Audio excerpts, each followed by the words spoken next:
This 32-page report builds on the records of the 8 webinars that Richard and I hosted in March, in which we discussed the ever-unfolding Ukraine crisis with no fewer than 17 extremely thoughtful and well-informed guest experts. Many of these experts are with us on today's webinar, along with some other good folks.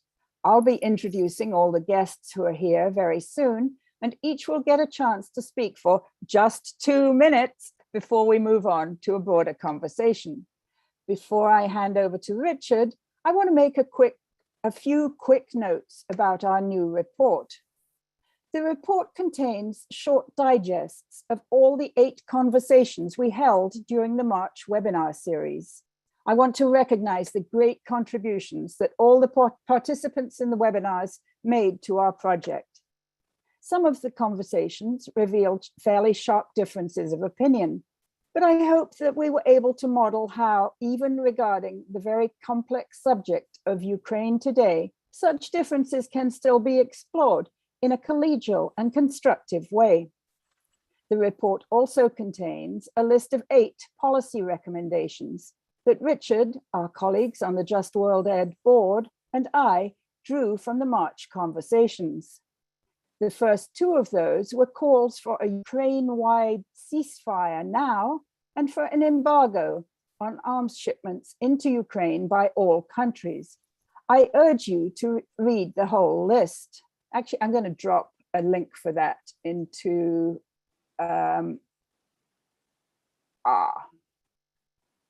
okay, I can't find a link. Maybe our project manager, Amel, can drop a link just to the policy recommendations. So anyway, we urge you to read the whole list. We realize that not everyone who participated in our March conversations would feel able to support the whole list of policy recommendations. We were, however, heartened to receive support for the list from 3 great anti-war organizations, Code Pink, Environmentalists Against War, and World Beyond War. So those 3 organizations are listed as co-sponsors of the report, and we have representatives or leaders of all of them with us at this event today. Thank you so much, all of you guys, for the work that your organizations do. The report is available for download as a PDF, which you can do from our website, www.justworldeducational.org. You can also buy a pre-printed copy for $5 from Amazon. The report is designed to work just fine as a standalone educational tool, but it can also be used to complement the rich collection of multimedia records we have of the 8 conversations that we held in March, which you can also find on our website. Today's webinar has been pulled together fairly speedily since our excellent project manager, Amel Zaroub, who is behind the scenes here, and I have been working primarily on getting the report pulled together and made ready for distribution. In a moment, I'll hand over to Richard Falk so he can say a few words. And after that, I'll hand the virtual mic over to each of our guests in turn so they can say a few words. Before I do that, I would like to make one strong plea to everyone who has not donated to Just World Educational recently to do so if you are at all able. We believe that the work we've done on the Ukraine crisis, like so many of our other projects over the past few years, has been distinctive and helpful. If you go to the resources section on our website, you'll discover rich multimedia resources on a variety of topics: Palestine, Syria, US-China relations, and much more. But we do all this work on an absolute shoestring and are totally reliant on grassroots support. On our website, you'll find the donate button. If you click it, you can learn how to support our work securely online or by sending us a check in the mail. So now, Richard, a few words from you. But just before you start, I want to acknowledge what an immense privilege and pleasure it has been for me to work with you on this project. I believe it was your idea in the first place, and you've made a heck of a lot of work for me, but it's all been really worth it. Thanks, Helena. You are the one that deserves 98% of the credit for having managed to produce this remarkably illuminating series of 8 sessions addressing the complex dimensions of the Ukraine crisis.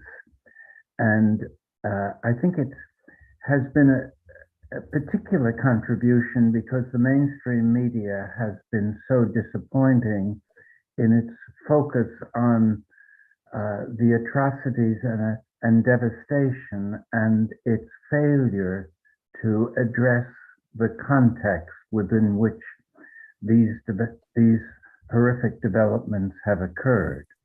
And the context refers, of course, both to the background of the Ukraine war itself on the ground and what I call the second level war, which is between the United States and Russia, and not entirely consistent with trying to bring the Ukraine war to an end.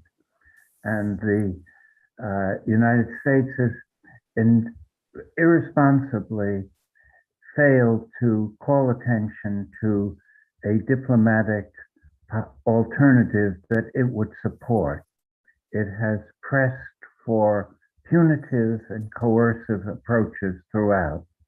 And that is costly for not only the Ukrainian people, but for all those around the world that are suffering from inflated food and energy prices and supply shortages. So there's much more than Ukraine that is at stake in these discussions.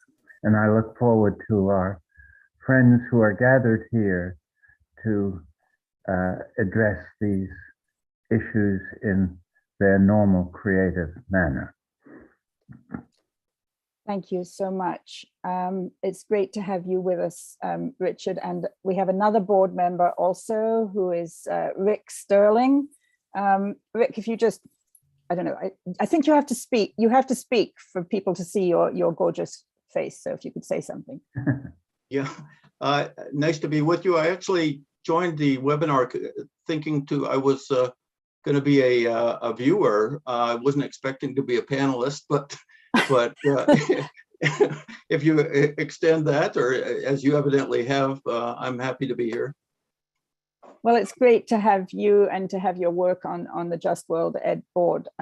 Rick is with us from the Bay Area. Richard is with us from Santa Barbara. I am here in the traditional lands of the Nacotchtanks and Piscataways, otherwise known as the belly of the beast, Washington, D.C., in case anybody's interested. Now the co-sponsors of our report, David Swanson, if you could say just like a few words about World Beyond War and what you're doing these days.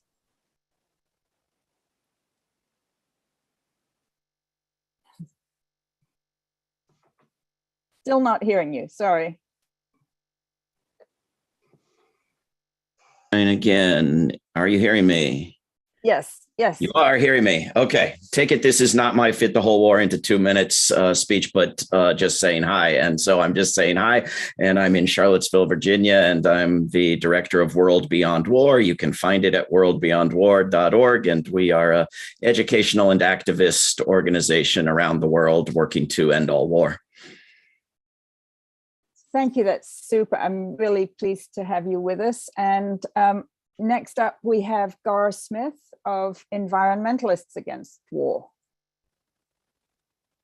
Hello there. I'm speaking to you from the other side of the continent in Berkeley, California. I'm the co-founder of Environmentalists Against War, and we publish as much information as we can fit into a day's worth of postings on our website. And we will be highlighting this project report in probably the next day or two, and let people know how they can get their hands on their own personal copies. Great, thanks. Maybe we can talk soon because it's coming up for Earth Day. So goodness, Earth Day with a world at war. So finally, Medea Benjamin representing Code Pink, and also herself and the wonderful contribution that you made Medea to one of our webinar sessions. Well, it's so nice to be on with all of you, and I can't wait to have this new tool that we can get out to activists. Gar, it's great that you have connected the environmental issues, and I think that's one thing that is happening during this tragic time is that whether it's people looking at the price of fuel at the pumps or dependence on Russian energy, there's a lot more interest and movement around how are we going to get off of fossil fuels, and connecting a lot of the environmental activist groups with the anti-war groups through this struggle. The other is around nuclear weapons, because I think for a younger generation, they haven't been confronted with this danger of nuclear war. And I have a lot of young people saying to me, I've never even thought about this before. What can we do? And having them learn about the treaties, the importance of the ban on nuclear weapons that the UN actually passed and that we have to get the nuclear countries to agree to is something that I think a lot of young people are just learning about. And then something that David Swanson teaches us all the time, that it's not just this war, it's all war that is bad. And it has been a really important time for us to talk about the other wars, the lack of US accountability for its war crimes, the ongoing wars in places like Yemen. So we are using this time as activists to bring a number of these issues together. Our next day of activism is May 7th, where we're calling on people around the world to do actions calling for a ceasefire in Ukraine, negotiated solution, and then whatever of these other issues they want to add to that as well. And then when NATO is having their meeting in Madrid in late June, we're calling for a global wave around the world of people saying ceasefire, negotiated solution, end to wars. And so it is an important time for activism, and we look forward to working with you, all of you, to translate all of the great recommendations and thoughts that are in this new booklet coming out, and how to get it into the hands of activists. So thank you so much. Great, Medea, it's always a pleasure to listen to you. I think that's a great segue to the nuclear issue. So from the two participants in our very, very important discussion on the nuclear dimensions of this crisis, luckily you're both here with us now. So I'll turn to you first, Cynthia Lazaroff. Really, you and David Barash gave something very distinctive to our project. Thank you, Helena. It's really an honor to be here with you and everyone present today. You know, I was thinking about this. It's been about a month since the webinar that we had. And at the time I expressed my two greatest concerns, and they're still with me today. And I'm even more concerned than I was a month ago. And the first, which goes to the first policy recommendation, is that we absolutely must find our way to a ceasefire to stop the killing, the bloodshed, and the immense human suffering. And the second is that with each day that the war goes on, I'm even more deeply concerned about the risk of escalation to a nuclear exchange. And again, more concerned than I was a month ago, and every day more concerned, which brings me around to the issue of human agency that we touched on in our webinar, and specifically to what Medea already referenced, and it goes to recommendation number 6, connected to the abolition of nuclear weapons. And I would just say again what I said in the webinar, that the only way we're going to prevent one person or 9 nuclear armed countries from holding the whole world hostage and unleashing nuclear Armageddon is to ban, abolish, and eliminate nuclear weapons forever. And that we really, it's a moral and existential imperative that we support the Treaty on the Prohibition of Nuclear Weapons. And we do have now the first meeting of the states parties coming up in June for the TPNW. And I want to mention that as something that I think is a place where there is provided opportunities for civil society, for people to participate remotely or in person. It is a place where we can all take action to make a difference. So I'm going to put a link in the chat about the first meeting of states parties, where one can observe, one can participate in civil society meetings, and there's also a conference on the humanitarian impacts of nuclear weapons. And I think that it just is clear that this is absolutely more important now than it's ever been in human history, and we have to do this. If we survive this conflict, all of us, then we'll have the chance to do it, and we just have to. So, thank you. Thank you, Cynthia. By the way, the link that you dropped just went to host and panelists. Could you just resend it to everybody? That would be great. So David Barash. Okay, hello everyone, and thank you all. I'd like to share with you my anguish, which I suspect all of you feel at one level or another. It's multidimensional, that anguish. Anguish about the horrors of what's going on right now in Ukraine. Anguish about the horrible prospects of nuclear weapons use, not to mention, of course, chemical and biological, which may be somewhat more likely. Also, anguish that the current events in Ukraine will be used as a supposed and largely trumped up justification for increased reliance on nuclear weapons after this war is over. All wars end one way or another, and this one will too. But I think we need to pay a great deal of attention now, and to continue doing so, to the genuine danger, almost unavoidable danger, that reliance on nuclear weapons and escalation will get worse, will increase, at least among the sort of the governing class, the military class. We already are hearing voices in that direction. And the more we can preclude that or argue against it before it becomes almost deafening, the more important it is. And I'd like to add one more thing. Just this morning, I was thinking about my own anguish as well, about what to do now. During the Vietnam years, when I was involved in anti-war protesting, it was comparatively easy. The United States was clearly in the wrong. We were ostensibly a democracy.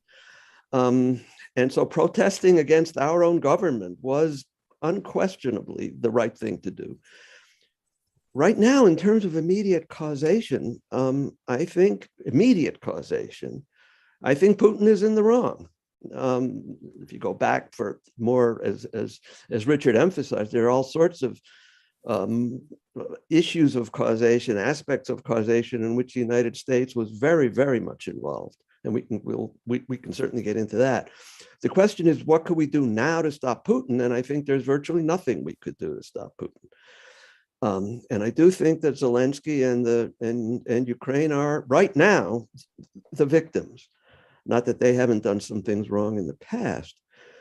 So I find myself, at the risk of sounding like a possible source of discord, I confess I find myself moving just a teeny bit toward that much and appropriately maligned group, the realists. I'd like to think that nuclear abolitionists like myself have always been the realists, the genuine realists, and I think we are. But I'm troubled right now by the question of,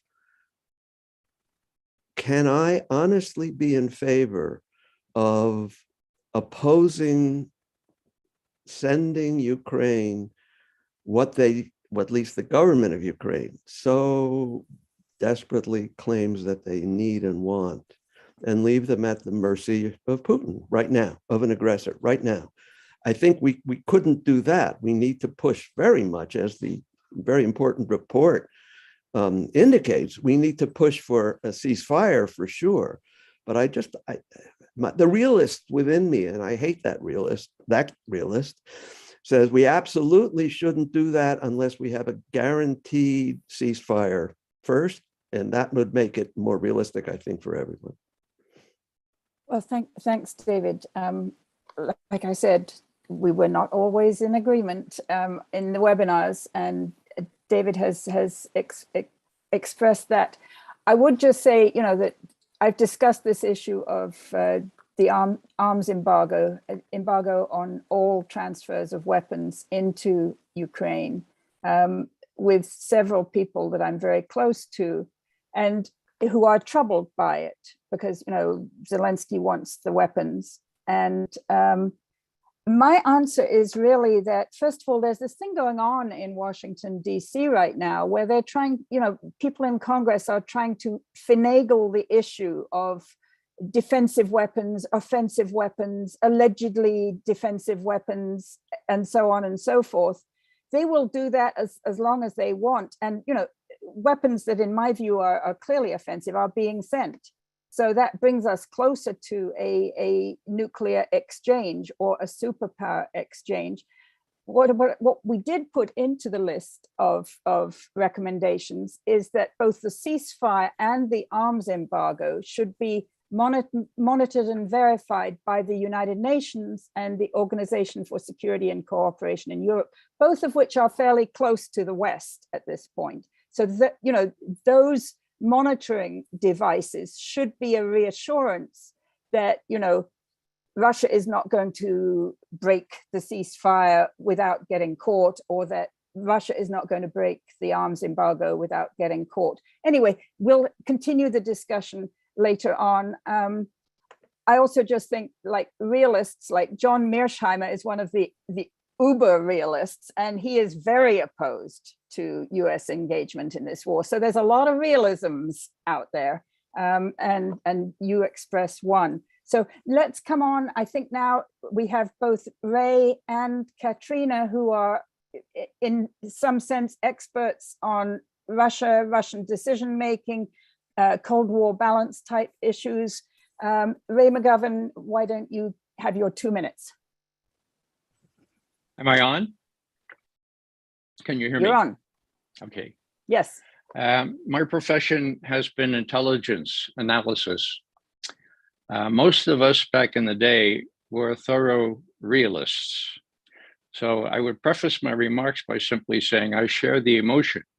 I share the deep feelings that have already been expressed, but here is the intelligence briefing, okay? To Putin and Russia, Ukraine events are an existential threat. Number two, Putin must win. Now, the way things evolved, the situation is becoming very much like the Cuban Missile Crisis.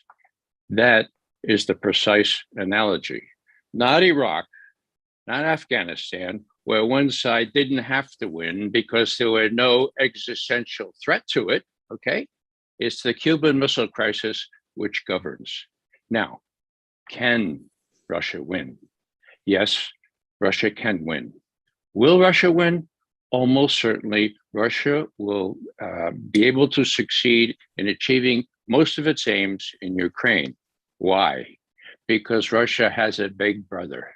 China is not going to let Russia lose. As many of you may know, the strategic document, the 4-year study, for the every 4-year thing from the Pentagon says China's enemy number one. Russia doesn't even make the top 4. You didn't know that? Well, it hasn't been played up in the press. So here's China looking on the situation and saying, oh, well, the attention has been diverted for now. And besides, not only is Putin my best friend, says President Xi, but we stand to be able to get through this thing with all the sanctions and everything else and protect our friend Putin, because we can raise the specter, the very real specter of a two-front war. Our military, however defective they may be in their strategic thinking, knows about a two-front war. And so Putin is almost certainly going to achieve his aims. And our folks, I think, well, my focus is not policy, it's background and realism. And I guess I would close by simply saying that Mearsheimer is also called a offensive realist. And to the degree we find this offensive, it's realism in my view. And this is the kind of intelligence briefing I would have given to the president were I still in the saddle, so to speak.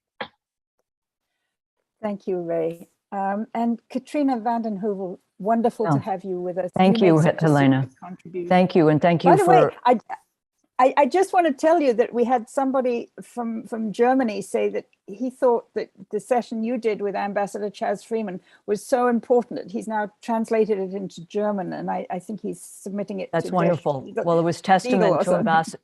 It's testament to Ambassador Freeman and to you and to Richard Falk. I just want to second everything everyone has said. I agree with all the proposals you have made, Helena and Richard, that must do everything to end this war, de-escalate, ceasefire. As Richard, I think, said, this is more than Ukraine, though the brutality of the war is something I hear from David, but this is now about food shortages, climate crisis, refugee. It's also about, we're going to come out of this, and Ukrainians are going to need the help, refugees will need the help, but we need to begin thinking of a more just security order, a different security order, which you've written about, Helena, because there were alternatives, and we have cast aside those alternatives in favor of NATO expansion. I wanted to speak briefly to what Richard said about the media. There is no context, there is no history. And I think it's important that we continue these webinars. I continue the work, Medea continues the work.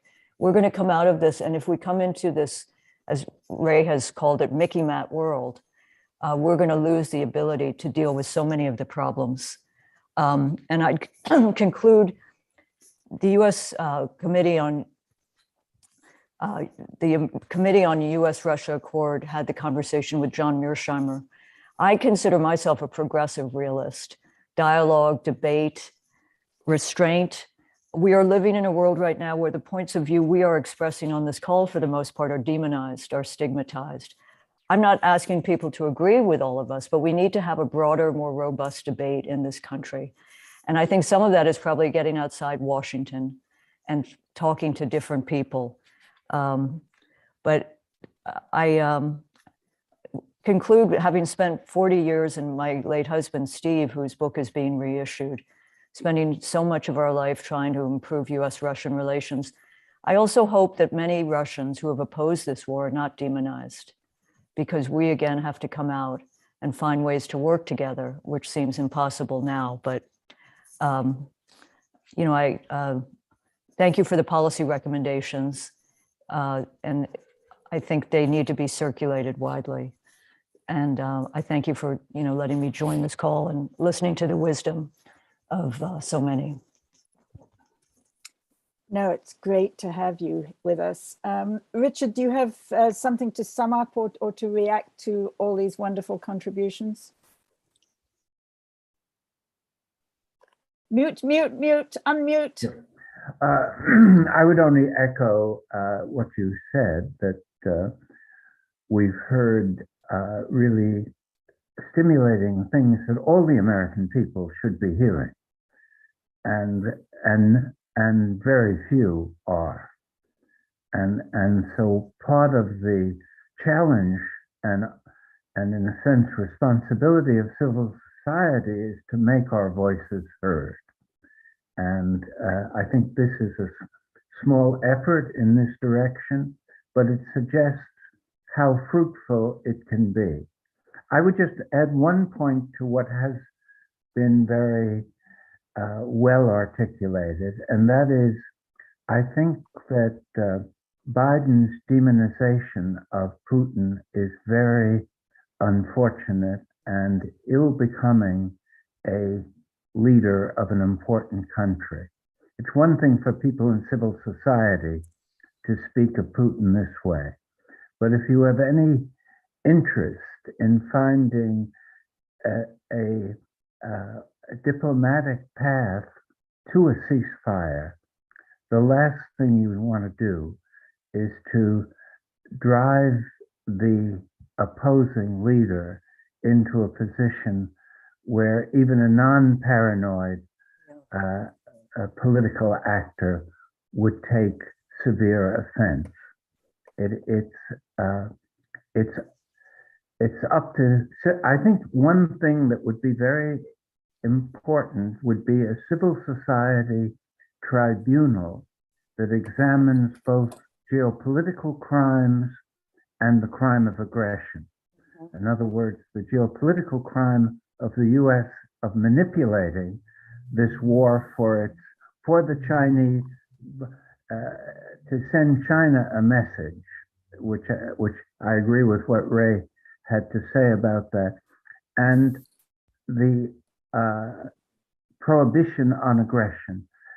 These two things can be articulated in a dramatic way by a group like this if it formed a civil society tribunal, as was done quite effectively about the Iraq War in Istanbul, of all places, in 2005.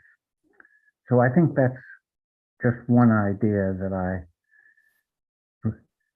mentioned to complicate things a little further.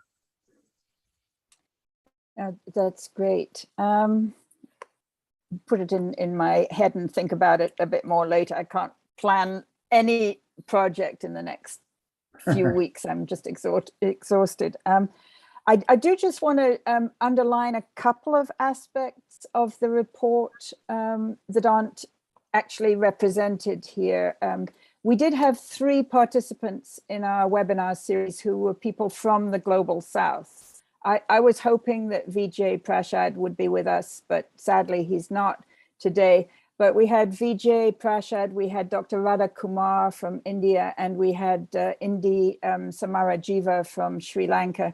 And they all made very distinctive contributions. And I think it was really important to have their voices in this series, because the impact of this crisis in Ukraine is going to be felt by far the worst in the countries of the Global South. Well, along with all the people of Ukraine, but you know, the people of Ukraine are getting quite a lot of humanitarian aid and support from Europe and from elsewhere. The people in Sri Lanka who can't afford, you know, basic essentials right now, people in North Africa, they don't have any safety net of that kind.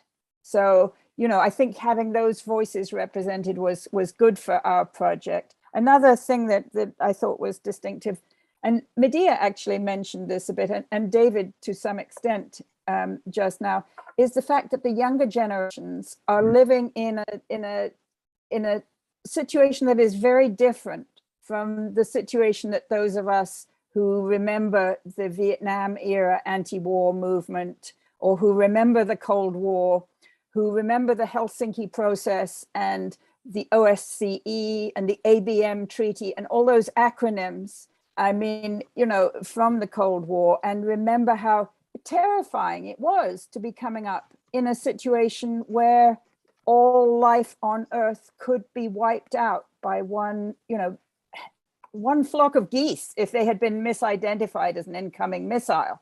I mean, I've actually been to NORAD, you know, in Colorado, where they have the big monitors that look at these things. So young people coming up now, and my cutoff is 45, because actually my oldest child is 44. So, you know, I say that the new generation is the under 45s, and they really have no vivid experience of living in a situation of mutually assured destruction. And I think it was Ali Abunimah or somebody recently said, you know, it's terrifying to see how many people are baying, are just calling for actions that will lead to nuclear war. You know, such as the no-fly zone over Ukraine or whatever. And I think, you know, getting to David's point about how different it is to be anti-war in an anti-Vietnam War context, and how from being an anti-war activist in the current situation, it's not just the actors, you know, that right now if you're anti-war, you're anti, saving Ukraine or whatever. But it's because so many Americans, in particularly that under 45, under 50 age cohort, have grown up in an era of effortless unipolarity and hegemony of the world. So the idea that, gosh, somebody is constraining our actions and using threat of nuclear weapons to do so, I mean, that's an outrage. Well, it was an outrage in the 1950s and 1960s, and it was an outrage in the 1990s, 2000s, and 2010s, when our government alone was able to exercise sort of nuclear threat behind the scenes against anybody else.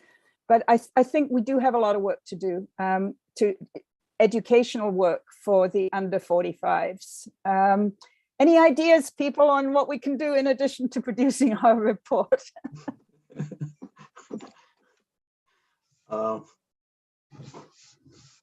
Yeah, David Swanson. I think the hang on, it's David Swanson had his hand up. I'm sorry. Sorry, Helena, I'm not clear on the agenda. Is there like a time we get to talk for 2 minutes or? Well, you were supposed to do it earlier, but do it now. I was. Oh, I completely misunderstood. I apologize. Well, I think, what we have to try really hard to get people in the age group you're talking about, and anyone who owns a television, to understand is that you can't figure out who's the one entity or the one person in the wrong and everyone else on the planet becomes saintly.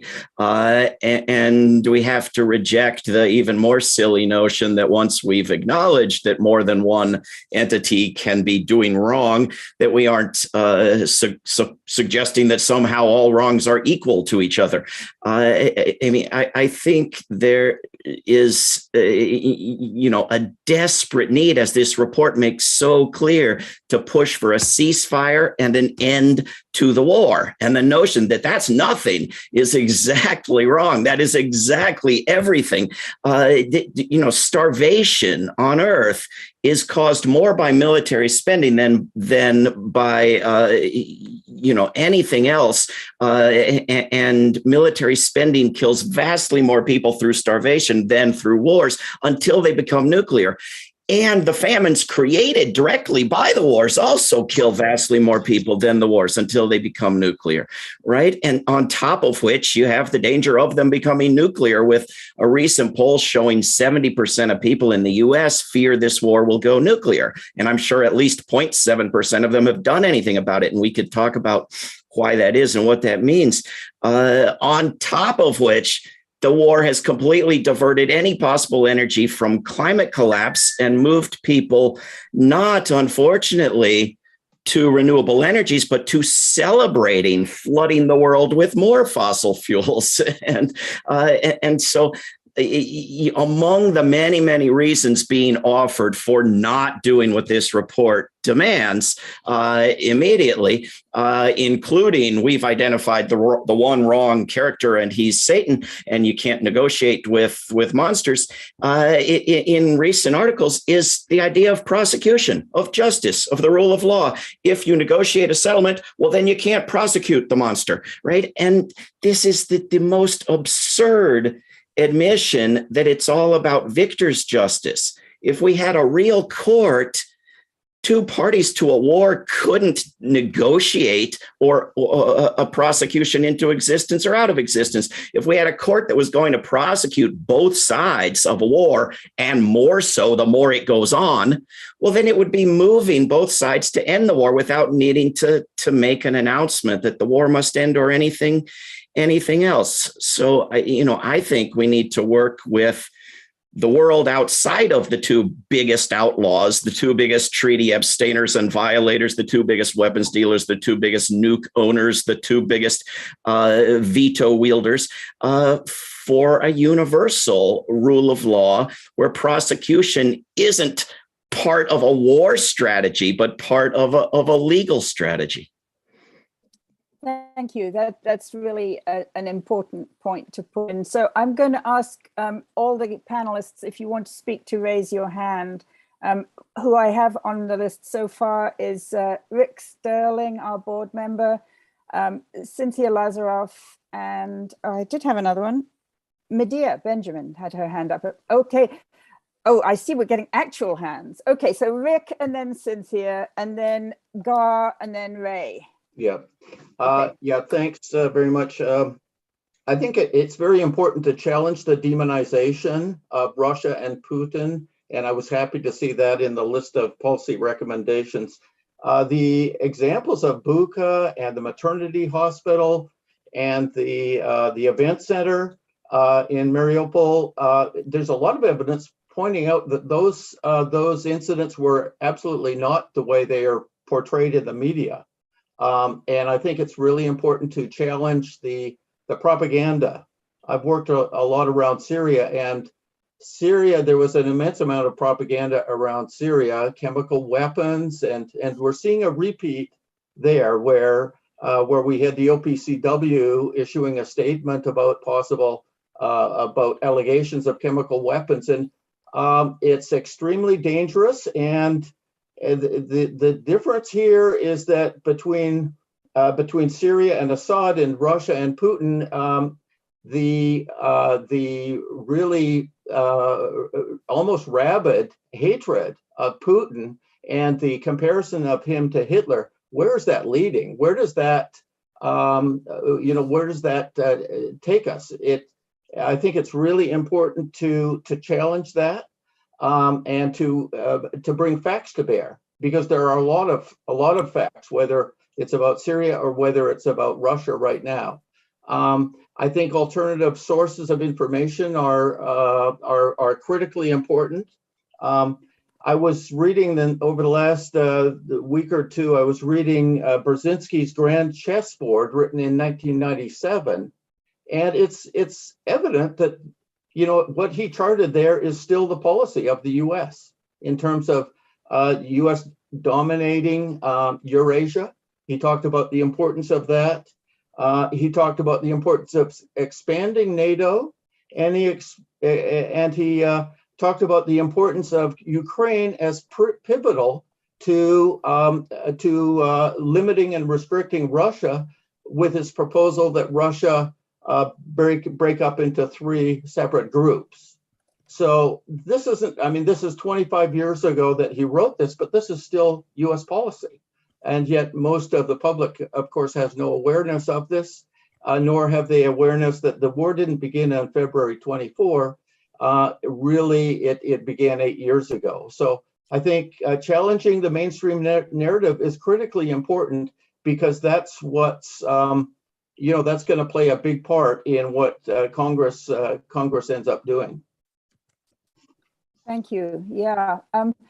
Talking of old books that need to be reread, I actually got a new copy of this one, which is a really amazing book, A History of Bombing by Sven Lindqvist, which tells you very clearly everything you need to know about the terror of nuclear war and massive retaliation, and how massive retaliation then gets massaged into flexible retaliation. And I mean, it's I think a book that everybody in the under 45s should be reading these days. I'll do a little book review of that. So next we have Medea. Do you still want to speak, Medea, or are you? I just wanted to reiterate that I put the peaceinukraine.org link in the chat, and we need people to organize events for May 7th. It doesn't have to be anything more than a couple of people at a well-trafficked area in your city educating people, and now we have this great educational tool. So I hope people will remember that our job is not just to educate, but it's to mobilize and activate and inspire people to say that the only thing that we can do really is to affect our own government and our own government has to get on board of calling for negotiated solution, and we can help push in that direction. Thank you. Thanks. That's really important, Medea. So who I have on the list now is Cynthia, David Barash, then Gar Smith, and then Ray McGovern. So Cynthia. Thank you, Helena. You know, I just want to say how important this conversation is, and again, reiterate how important the report is and getting it out there, a different view on what's happening. It's so important that people have the opportunity to hear a different narrative. And in the spirit of what Medea was just talking about in terms of mobilization, and also looking at the chat, and I know David and some others, David Swanson, have mentioned the climate crisis. Mary Patterson in the chat says the mutually assured destruction for the under 45 is the climate crisis. There should be a meme or graphic depicting the entwining of these two snakes as of year 2022. And I just want to say that, you know, one of the things, again, coming back to human agency, and where I see a real opportunity is to really look at the intersectionality of the nuclear weapons issue with the climate issue and pretty much every issue that we care about, whether it's fighting for racial and economic justice, whether it's the pandemic, whether it's healthcare, whether it's education. All of it is intersectional. Violence against women, it's all intersectional with nuclear weapons. And specifically with respect to the climate crisis, a place that I see a real opportunity for really making a difference and changing the story is in the area of divestment. There's such a strong divestment from movement to divest from fossil fuels. There's also a very strong divestment movement now to divest from nuclear weapons producers, the banks that fund them. And if one looks at does the research, you can see that the same biggest offender banks funding nuclear weapons are those funding fossil fuels.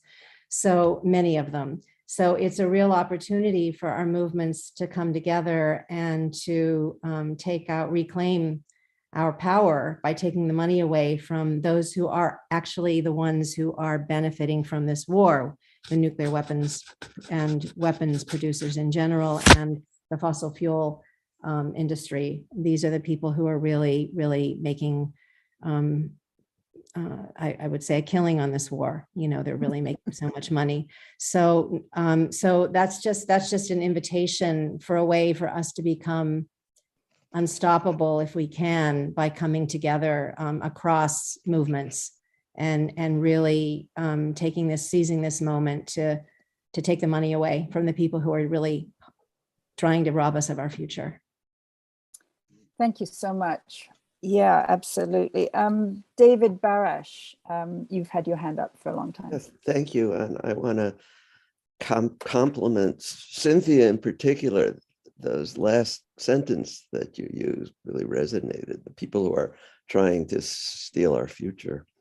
And we do need to reclaim not just the present, but the future. And in fact, with regard to that, I'd like to comment on the issue of reaching younger people and those and others not currently mobilized in opposition to war in general and to this war in particular. I'm recalling that quite some time ago, when dinosaurs walked the earth in the 1980s, during the height of our anti-nuclear activities, certainly in the United States and in the Seattle area, there was a Reverend Samuel McKinney, who we attempted, and we did engage in some very serious anti-nuclear work. And I remember him saying, you know, y'all want us to worry about nuclear weapons when my people are worrying about putting food on the table, about paying the rent, about getting the medicines they need. And alas, this hasn't really changed since then.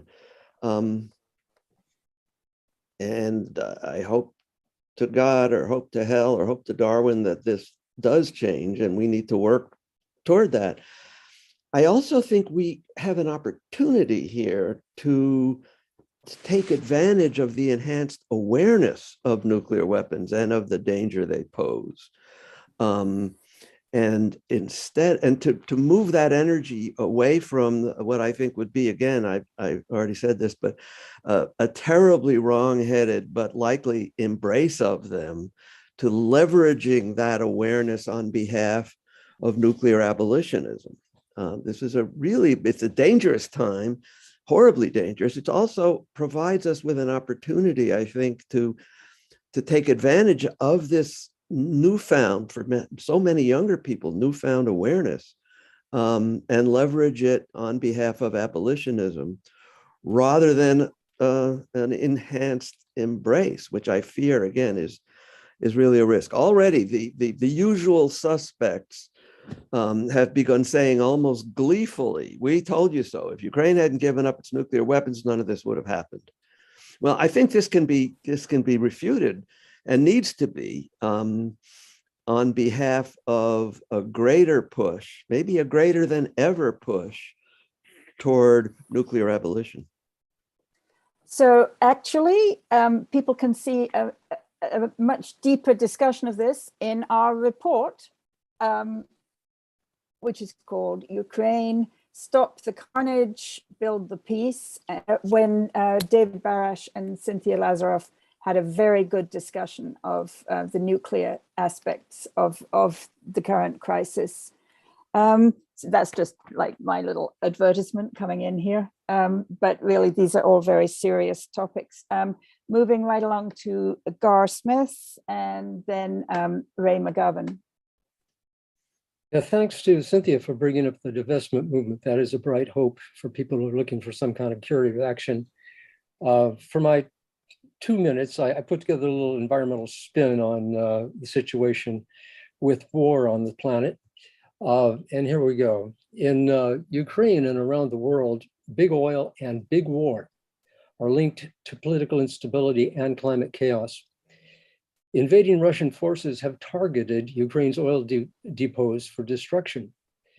A combat helicopter from Ukraine flew to Russia territory and returned the favor by bombing a Russian oil depot. With each explosion, towering flames of smoke and clouds of soot added to the atmospheric pollution that's driving climate change. The Pentagon remains the world's single largest institutional consumer of oil, burns through more than 100 million barrels of oil a year, making the US and its operations and wars leading drivers of climate change. So we have this conundrum. The Pentagon tells us it needs to fight wars for oil. Why? So it can fight wars for oil. A significant percentage of the Pentagon's vehicles, ships, and aircraft are tankers. These tankers are part of an invisible army that follows America's armored personnel carriers, aircraft carriers, long-range bombers in the air, at sea, and on the ground. And all of these tankers have to be protected from enemy attack by more armored, heavily armed, oil-fueled escorts all the time, 24/7, day or night. Because modern armies run on oil, oil fields and pipelines have become strategic targets. And that's why the US has bombed Syria's oil refineries in 2014, why the US dropped dozens of 500-pound bombs to blow up ISIS fuel trucks in 2015, and why Yemen's Houthi rebels have used drones to set Saudi Arabia's oil facilities ablaze in 2019. Bombing oil fields, depots, and refineries should be seen as war crimes. If bombing a medical facility is a war crime, why not bombing an oil field? These are crimes against the environment, and thus they become crimes against humanity. The world has already hit its peak oil mark. Now it's time to aim for a peak war mark, one that will put an end to militarism before the world suffers a final apocalyptic collapse. Instead of blowing up refineries, we need to start shutting them down. That's my spiel. Thank you. Excellent. And especially because we're coming up to Earth Day. So like we need to think about war on Earth Day more than ever. So Ray McGovern, just before I give you the floor, we have a question that is for you from one of the attendees, John Ivans, who says, if Russia wins, then what will become of Ukraine? So maybe you could give some kind of answer to that, which is a non-trivial question, along with whatever else you were going to say. Sure. First of all, if Russia wins, there will be basically two Ukraines, in my view. This is all very speculative. And there are already two Ukraines, the pro-Russian one and the pro-Western one.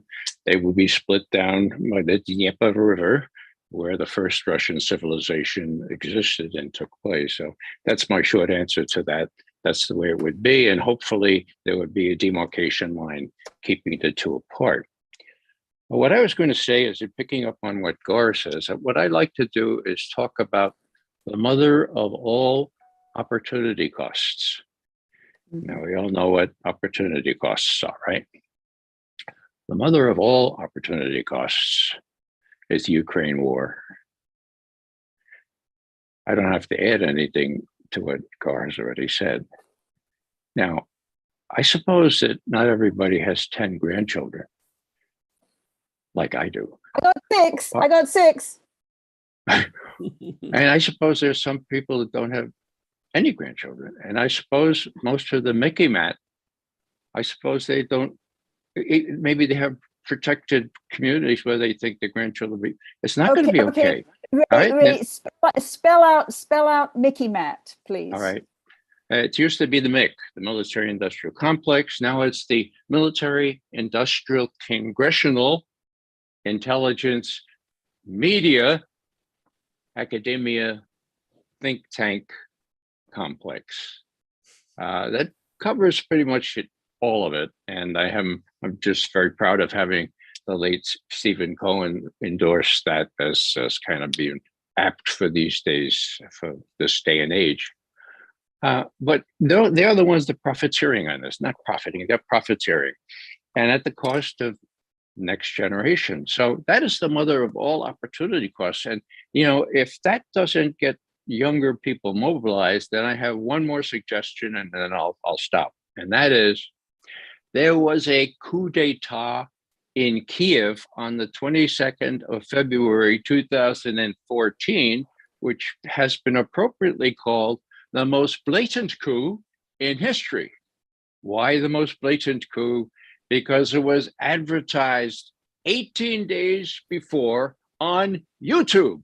The main characters, the Assistant Secretary of State for European Affairs, Victoria Nuland, the US Ambassador in Kiev, talking about how they're plotting this coup, okay? Who's going to be the next prime minister? And to tie it all up, to stick it together, Jake Sullivan, who was working for Vice President Biden at the time, I told Victoria Nuland, no problem, we'll get Joe Biden, we'll get Joe in here and he'll stitch it all together. Now, that's the background, right? That's what Americans need to know to motivate them, to excite them, to say, look, this is not some little thing that we're reconstructing or putting together in a circumstantial way. This is realism.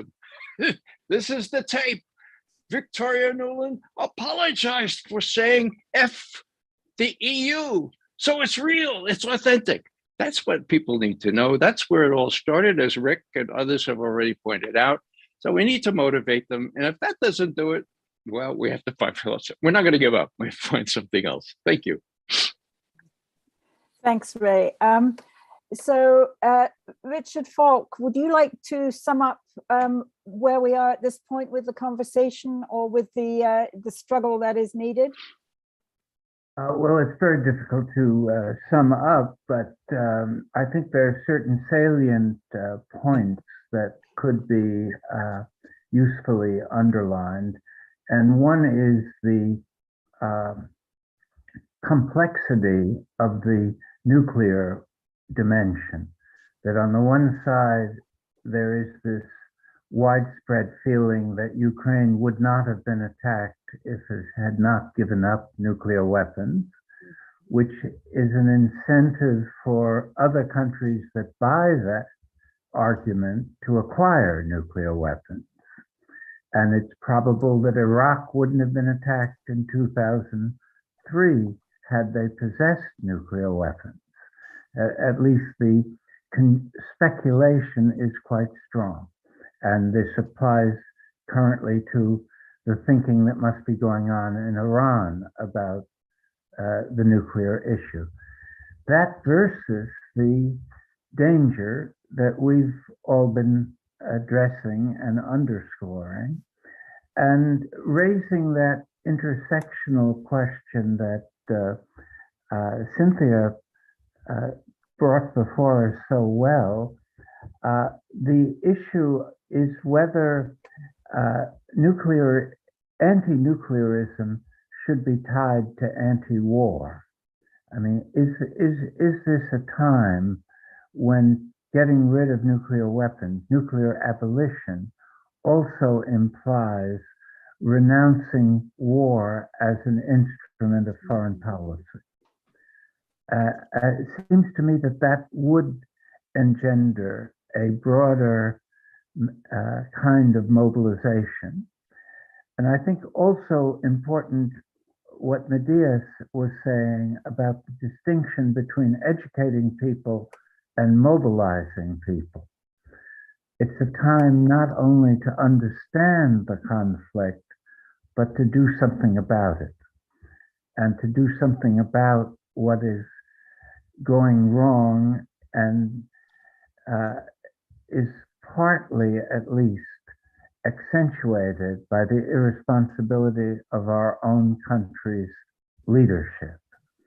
And the psychologists make this distinction between understanding the difference between what you can change and what you can't change, and urging the sane person or the effective person to concentrate on what you can change. And that means for me a transformative politics for the US, not only geopolitically, but at home. And I think that again would reach younger people and people on the margins of society in a variety of ways. The inequality that is grotesque in our own country, with children are hungry while billionaires fight tax increases. It's an obscene kind of stage of capitalist exploitation and a form of capital accumulation that has reached pandemic levels. So this is a time of challenge and opportunity and responsibility. And I think these sessions and this conversation today has exhibited that level of profound concern. I think it's been honestly just wonderful to have had so many of you people come together here today, because each of our webinars was really rich, and there was just essentially Richard and me and two guests, and we had these great conversations, which, by the way, people can recap. I mean, I made little digests of all the conversations, so you can get some flavor of them in the report. But to have people from different sessions coming together, and people like Gar Smith and David Swanson, I think has also been very valuable.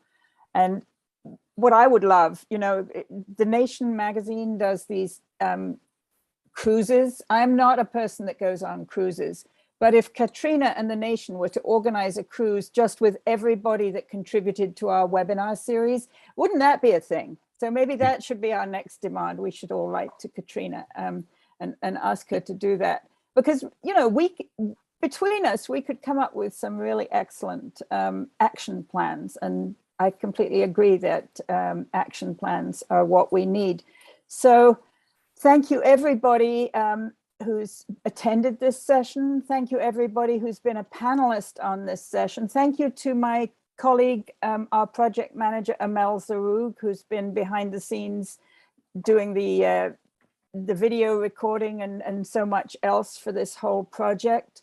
This really brings to an end this project, but I hope that with the report that people can go out and use it, and maybe we'll do a follow-up sessions. I do think some kind of follow-up activity in which we look at things about the Cold War and nuclear weapons that the new generation needs to understand.